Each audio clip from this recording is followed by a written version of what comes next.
que sendo cautelosos nas opressões? Esta reunião está sendo gravada. Ah, tá. Por que sendo cautelosos nas... Eu entendi. Por que sendo cautelosos nas opressões? E eu fui tentar entender o porquê desse título. Cautelosos. O significado de cautelosos. Aquele que age com cautela, com prudência. Nas opressões. Opressões, jugo, submissão, sufocamento. Então, relembrando do que o versículo que a gente tratou na semana passada, em Lucas 6,36, ele fala: sede, pois, misericordioso, como também vosso Pai é misericordioso. E nós falamos bastante sobre a questão de precisamos compreender que não devemos julgar precipitadamente o outro. Nós falamos muito sobre a questão de julgar precipitadamente, né? Eu não sei se vocês conseguiram pensar em alguma coisa, alguma atitude sua de precipitação de julgamento. Eu mesma, na aula passada, já dei o meu exemplo de julgamento, de precipitar no julgamento com a outra pessoa. E a gente falou também sobre a questão de dar ao outro o benefício da dúvida, porque nós não sabemos o que está acontecendo na casa do pastor Adriano, nós não sabemos o que está acontecendo com a vida da Sandra, e dar o benefício da dúvida quer dizer que talvez aquele irmão ele não tenha olhado assim para você, ele só não esteja no dia bom. E você já julgou que ele estava bravo, que ele estava nervoso, que ele não gostou de algo que você fez. Então, a gente falou sobre dar o benefício da dúvida para a pessoa. Bom, será que realmente... Bom, eu estou passando por algumas coisas, será que eu posso ter um pouco de empatia com essa pessoa e pensar que naquele momento não foi... Eu peguei ela num momento não muito bom. Isso não quer dizer que essa pessoa seja tudo aquilo que eu estou imaginando ou julgando ela. Então, a gente falou sobre essa questão de dar o benefício da dúvida para outra pessoa, né? Falamos também sobre nos conscientizar que devemos primeiro olhar para nós mesmos. Sobre o argueiro no nosso olho, né? Sobre os nossos erros, sobre olhar para os nossos erros, ao invés de julgar ao outro, ao invés de olhar para o outro com julgamento, né? E tem um teólogo, eu vou falar o nome, mas geralmente a gente sabe assim, escreve C.S. Lewis, né? Pastora, me corrija aí. Mas ele fala algo muito importante que eu vi no seminário, que fala assim: o problema é que nós usamos a Bíblia para examinarmos os outros, e não a nós mesmos. Ele tem essa afirmativa, esse teólogo, que o problema é que nós usamos a Bíblia para examinar os outros, e não usamos ela para examinar a nós mesmos. É aquilo que nós falamos semana passada sobre a questão do esqueleto no armário, né? Nós estamos com o dedinho ali pronto para apontar para o irmão, mas o nosso esqueleto está no armário. E eu não sei se já aconteceu com você, de você ter uma atitude e falar assim, tipo, olha, essa pessoa está fazendo isso de errado. E daqui a pouco, assim, meio que instantâneo, você repetir o comportamento da pessoa. Acontece muito assim com mães, né? Eu acho, porque os meus filhos, aí de repente o Davi é um pouquinho desastrado demais, e aí ele vem e derruba. E aí eu já vou, poxa, mas por que você não prestou atenção? Você não fez direito? E você já vai com aquele julgamento para ele. E aí, daqui a uns 5, 10 minutos, assim, passa tempo só, aí você vai fazer tal coisa e derruba. Opa! E aí você fez sem querer, porque você fez sem querer. Você não estava, sabe? Você não põe aquele julgo de, você não prestou atenção, Não, foi sem querer, nossa, eu errei. Mas sobre os nossos filhos, né, às vezes a gente vai com aquele, tipo, porque você não prestou atenção, porque você não... Acontece muito nessa época que a gente está vivendo. Você está falando com a pessoa, né, com o marido, principalmente os homens, e um homem está lá, celular. Porque você só fica no celular, você só fica no celular, você não. Aí a pessoa pega e para, coloca o celular. Tá. Aí olha para você e você tá lá, ó, no celular. Isso não acontece, a pastora Adriana falou que não acontece isso. Acontece muito. E a gente tem que.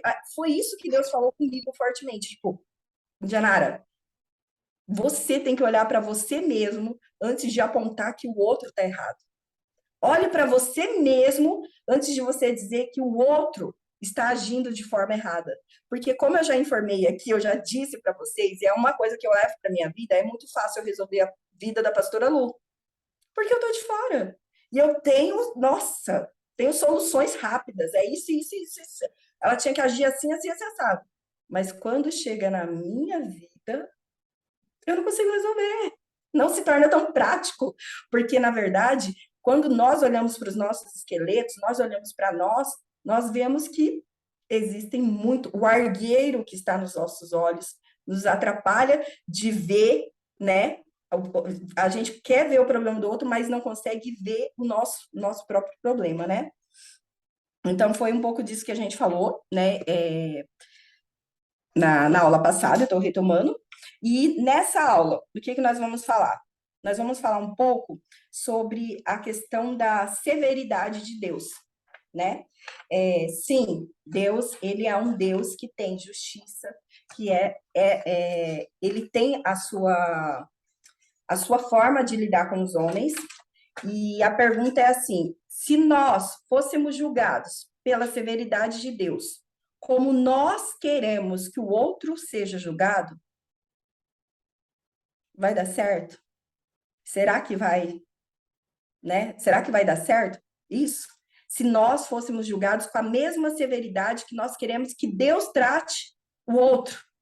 Deus, se não está vendo, ele está errado. Ele não deveria estar fazendo isso. Ele não deveria estar fazendo aquilo. E aí Deus olha para você e fala: tem certeza? E você? E se Deus começar a nos tratar como nós gostaríamos que o outro fosse tratado, como com o mesmo julgamento que nós gostaríamos que o outro tivesse? Deus julga nós, seus filhos, com a bondade e a graça. Nós queremos receber a bondade e a graça de Deus. O que seria de nós se o Todo-Poderoso nos julgasse segundo a severidade que nós julgamos o próximo? Eu postei hoje no meu status e é assim, uma verdade que eu levo para minha vida. Eu nunca tive o que eu mereço e por isso eu sou eternamente grata por Deus me tratar com a sua graça e não com a sua justiça. Porque Deus, ele nos trata com a graça e com a bondade dele, e não com a justiça. E se ele tratasse com essa severidade, né? Como Deus nos julga? O Todo-Poderoso não é um ser que está lá no céu, designado a agir brutalmente, que descarrega sua ira aleatoriamente. Fez, levou. Não, fez, levou. Errou, pá, né? Hoje eu estava conversando com Deus e falei assim: Senhor, falhei, errei. E agora? Como pode? E ele, nessas horas, a minha bondade, a minha graça, ela é para você. Então, você falhou e errou. E eu vou agir com você com bondade e graça. Então, ele fala assim: é preciso compreender que no relacionamento com as suas criaturas, ele age com retidão e justiça. O crente deve ser consciente de que Deus é justo e estabeleceu um governo moral no mundo e disponibilizou suas leis para serem praticadas. Quando as leis divinas são observadas pelos seus filhos, Deus os recompensa. Mas quando elas são quebradas, há consequências e há sanções. Só que, ainda, Indianário, o que você está dizendo? Tudo que a gente faz de errado tem consequências, tem sanções? Deus, Deus se agrada disso? Sim, tem consequência e tem sanções. Só que esse julgamento, ele vem do Senhor. E não é feito pela aparência dos fatos, pelo que os outros veem. pois ele conhece o mais profundo dos nossos corações e das nossas intenções, e glória a Deus por isso, porque ele vê nosso coração e a nossa intenção, então ele sabe, quando a pessoa está errando, ele sabe a intenção do coração dela, e ele sabe o mais profundo do coração dela. Então, ele vai julgar conforme ele sabe. E, meu irmão, vou te falar, você não conhece o coração do seu irmão. Você não conhece o coração dele, você está vendo ele ali nervoso, bravo, irado, às vezes, por alguma coisa, mas você não conhece o coração dele, você não conhece o íntimo dele para você estar julgando. Você não conhece o coração de uma mãe que você está vendo uma criança fazer birra no chão e você está dizendo, nossa, que mãe mais sem educação, que mãe errada, ela não está vendo que a criança está fazendo birra, você não sabe o que está no coração dela e o que ela vem passando para você se achar o dono da verdade e julgar. Mas existe alguém que é o dono da verdade. O que nós temos falado, o Todo-Poderoso, dono da verdade, ele sim. Ele conhece a intenção do nosso coração. Ele sabe o que se passa em nossa mente, ele sabe as lutas que nós estamos enfrentando, e ele sim, o único que derramou o seu sangue por nós, pode nos julgar. Ele é o único que pode nos julgar. Ele é o nosso exemplo de justiça, né? Então, Deus julga os seus filhos com bondade e graça. A conclusão, um pouco disso daqui, é assim, que nós devemos seguir a recomendação do nosso mestre, para não julgarmos precipitadamente. Não devemos tomar posição de juiz contra ninguém, e muito menos julgar uma pessoa apenas por sua aparência exterior. Quando formos fazer alguma avaliação a respeito da atitude de alguém, devemos fazê-lo de modo criterioso. Lembra do que nosso tema? O nosso tema é como? Qual que é o tema? Sendo cauteloso. Nós devemos fazer de modo criterioso, sensato, lúcido e evitando qualquer forma de precipitação. E o porquê que nós devemos fazer isso dessa forma? Porque senão, meu irmão, você está julgando, você está colocando sobre o seu irmão um julgo. Você está colocando sobre o seu irmão um sufocamento. Você está oprimindo. Mas eu não falei para ele, eu só pensei aqui na minha cabeça. Eu só pensei aqui, eu olhei e falei, pensei, eita, não saiu, eu não verbalizei. Mas você está oprimindo e colocando julgo desnecessário sobre o seu irmão. Sabe? E muitas das vezes, aquilo que eu sempre falo, tudo começa aqui na nossa mente.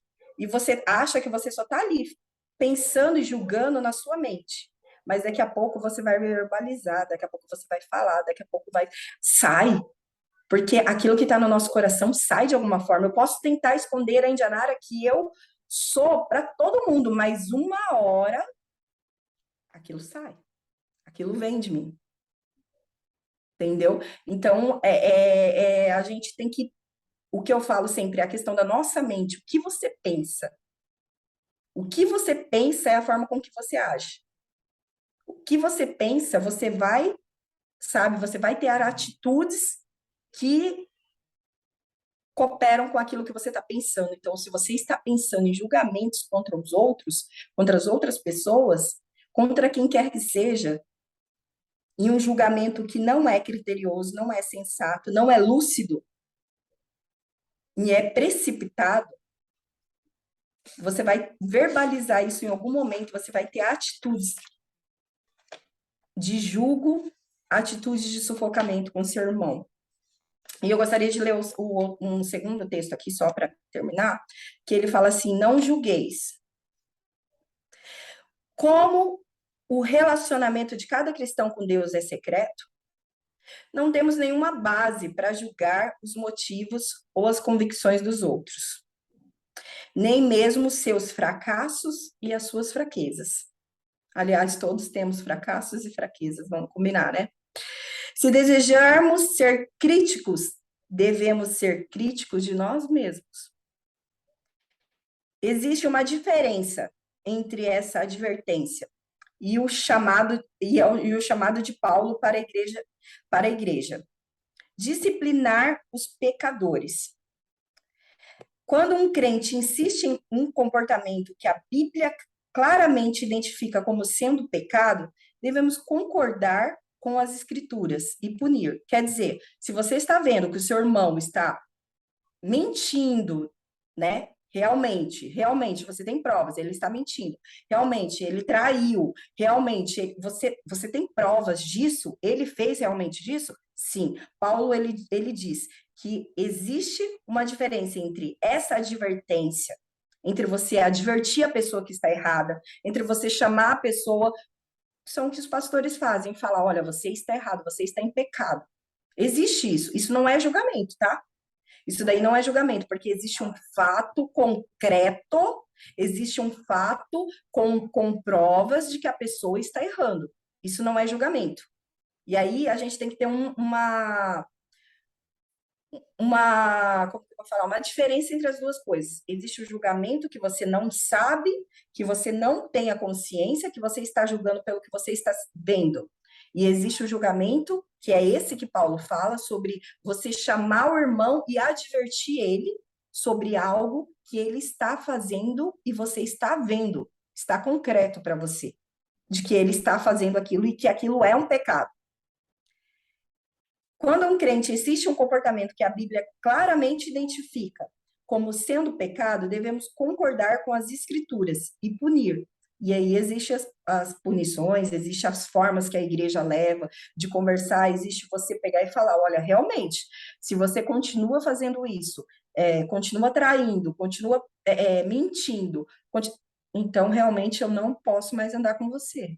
Porque realmente eu estou falando para você, eu estou conversando com você, eu estou dizendo para você o que você está fazendo, eu estou vendo o que você está fazendo e você quer continuar fazendo. Então, não há como nós continuarmos juntos, porque a escritura da palavra fala sobre isso. Neste caso, nós não julgamos, mas concordamos com o julgamento da palavra de Deus. Jesus estava falando no texto de Mateus sobre esse espírito de crítica ou uma arrogância que nos leva a supor que nós somos melhores que os outros. E como nós temos tendência, como eu falei na aula passada, a achar que nós somos melhores que os outros. Porque o irmão não foi em todas as noites do oxigênio, então ele está em pecado. Eu não sei se era da época de vocês, mas na minha época era tipo assim, ficou doente? Nossa, a irmã tá passando por isso porque tá em pecado, né? Tá em pecado, tem alguma coisa errada na vida dela, ela tá doente, ela tá passando por isso, tá em pecado. Não era um julgamento e errado por não saber. Então, assim, quando a gente entra nessa questão, nesse direito de julgar pela arrogância, ó, tá vendo? Nem orou tanto. Se tivesse orado mais, e poderia ter dado certo, né? Mas você não orou tanto. Então, por isso que não aconteceu. Nós nos achamos mais santos, nós nos achamos mais crente, nós nos achamos melhores que os outros e achamos que podemos criticar e julgar. É sobre esse julgamento que nós lidamos nessa lição. Então, se você não gostaria de ser julgado da forma com que você julga o próximo, nós temos que refletir. Eu prefiro que o Senhor derrame sobre mim a graça e a bondade dele, do que ele me trate com a severidade que eu mereço. Porque eu sou simples pecadora e preciso e sou carente da graça dele. Então eu preciso derramar isso sobre a vida de cada um dos meus irmãos. Que o Senhor venha nos mudar, que o Senhor venha a trazer essa transformação, como nós temos falado no Instituto Conexão aqui, que essa renovação da nossa mente, que acontece dia após dia, com a leitura, com os cultos, com a busca da palavra de Deus, que ela possa mudar os nossos corações, que ela possa nos mudar e mudar a nossa visão, ajustar a nossa visão nesse julgamento que não é um julgamento que faz bem nem para o próximo e nem para nós mesmos. Amém? Alguém Amém. quer falar alguma coisa?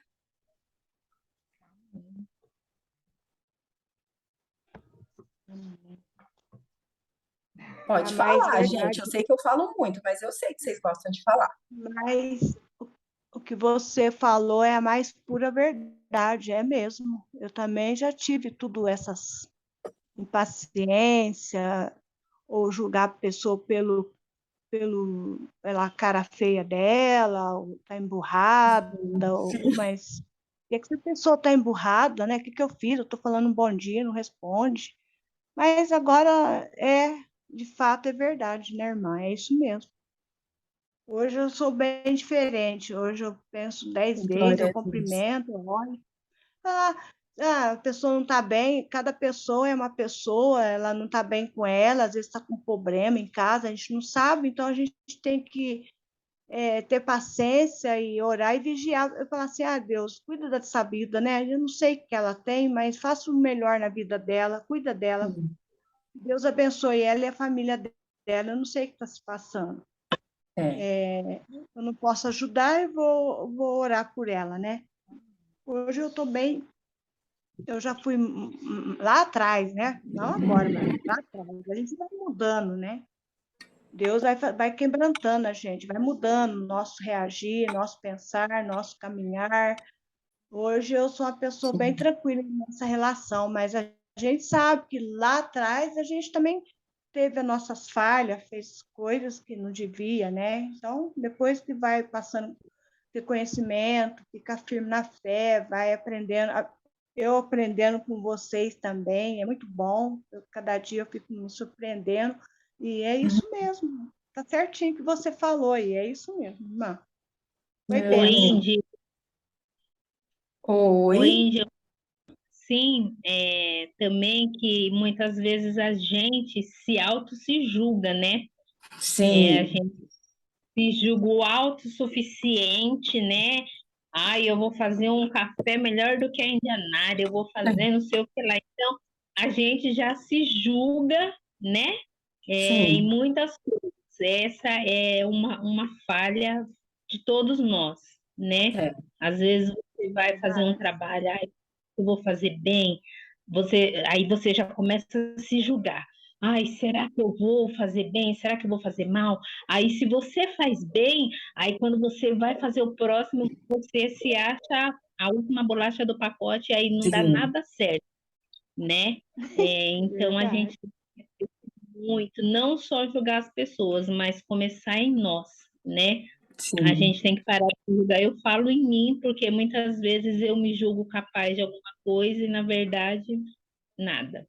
E às vezes uma coisa que eu não sou, que eu me acho que eu sou incapaz de fazer, vai dar tudo certo, né? Então o auto-julgamento começa em nós mesmos, né? Sim. Sim. Verdade. Sim. É verdade. É verdade. Quem mais que quer falar? Tô vendo a Juzinha aí também. Sandra Pastor lá. Sandra Adriano, levantou o dedinho. Patrícia. Eita, que hoje tá cheio. Eu nem tinha visto esse tanto de gente. Eu posso falar? Pode, Sandrinha. Chegou a minha senha, a minha vez. O que a irmã Liane falou, eu entendi assim, trocar o julgamento por profetizar coisas boas na vida da pessoa. É uma troca, como fala, é uma mudança de mente. Ao invés de você ficar julgando, criticando, porque o pensamento, como você falou, ele tem poder. E por mais que a outra pessoa não sabe o que a gente está pensando, mas o pensamento ele tem poder, ele atrai aquilo. Então, ao invés de ficar julgando, criticando, quando vinha o pensamento de julgamento, porque ele vem na cabeça, é uma coisa que surge do nada, trocar esse sentimento, esse pensamento, por profetizar coisa boa na vida da pessoa, por abençoar, por orar pela pessoa. Senhor, abençoa essa pessoa, cuida dessa pessoa, não me deixe julgar, mas que eu profetize coisas boas na vida dela e que eu ore por ela, sem mesmo nem saber o motivo, mas só orar por ela, com bênçãos. Se torna um exercício, né, Sandrinha? Porque Sim. eu acho que assim, a pessoa, esse espírito crítico que a lição fala, nós costumamos a fazer, é uma pessoa que costuma fazer. Ela tá ali e se torna no automático, e daqui a pouco você nem você já está com aqueles pensamentos na sua cabeça. Então, fazer o que a Sandra e a irmã Liane, né, falaram, é como você, na verdade, se reeduca o seu pensamento, se reeduca a sua mente, né? Você reeduca os pensamentos e, além disso, vai trazer uma bênção, né? Para a vida da pessoa que você vai estar orando. Eu costumo falar assim que nós, mulheres, temos algumas coisinhas assim, parece que piscam, né? Piscam para a gente fica assim, olhando. Então, eu acredito que nós temos mais a tendência a isso, a sermos mais críticas nesse sentido. Apesar que tem alguns homens aí que não deixam para trás, mas as mulheres são mais críticas a nisso. Então, esse exercício, ele faz com que a gente mude, pastor Adriano, faz com que a gente mude a nossa mente, sabe? E comece a exercitar isso aí. O pastor Adriano falando. Mas a gente começa a exercitar mais isso, porque é o que Deus pede. Não vai trazer benefício para você pensar dessa forma. Não vai trazer nada de bom no seu relacionamento com Deus. Ao contrário, né? Se ele julgar como nós julgamos, coitado de nós. Mas eu vou deixar vocês falar, que senão eu falo demais. Quem mais quer falar? Não? Então, vamos pedir para o pastor Adriano para encerrar, para o Zoom não derrubar a gente. O Zoom não perdoa. E é mesmo? Não perdoa.